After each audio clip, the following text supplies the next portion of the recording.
A 2012 study by the American Association of Community Colleges reported that nearly 13 million students are enrolled in community college, and the impact of community colleges on the U.S. economy was $809 billion. I'm Eric Clemens for Comcast Newsmakers at the Infinity Music Hall and Bistro in downtown Hartford. Capital Community College President Wilfredo Nieves is my guest. President Nieves, thank you so much for being here. Eric, thank you for this great opportunity for me to share a little bit about Capital Community College with you. And you got a lot of information for us, so let's get right to it. Please give us a profile of the student enrollment at Capital Community College. Well, looking back at last fall, 2014, we had 4,083 students at the college, 70% female. The racial and ethnic composition includes 32% African American, 27% Latino, 21% white, 6% other. We're very proud of that ethnicity and the multiculturalism that we have at the college. All right. Capital has one of the largest nursing programs in the state, so can you tell us a little bit about that program, plus some of the new academic programs you have upcoming for fall of 2015? Certainly. The nursing program is a flagship program, I would say, for the state. It has 162 students in the class. This past year, we had 110 graduates, and actually 14 of them were hired by St. Francis Hospital.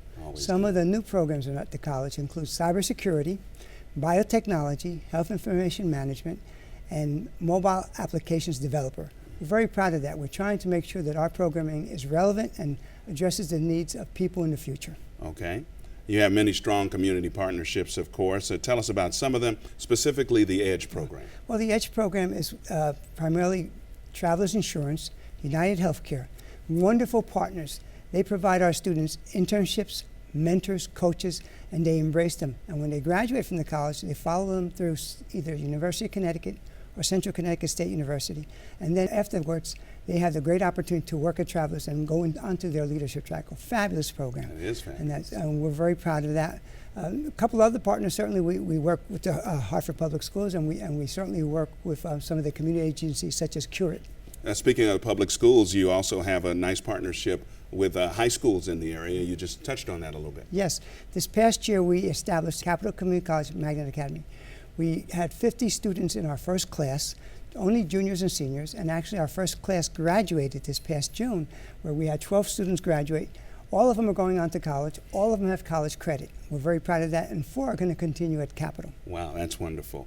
The Hartford Heritage Project, you mentioned that a little bit earlier before we started taping, is very important to you. It's supported by a grant from the National Endowment for Humanities.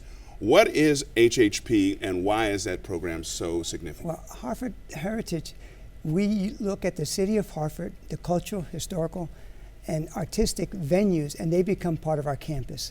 Our students have the opportunity to go to the Mark Twain House, to go to the Athenaeum, to the Old State House, and we have a particularly special effort with the Hartford Stage, where each semester we have one play.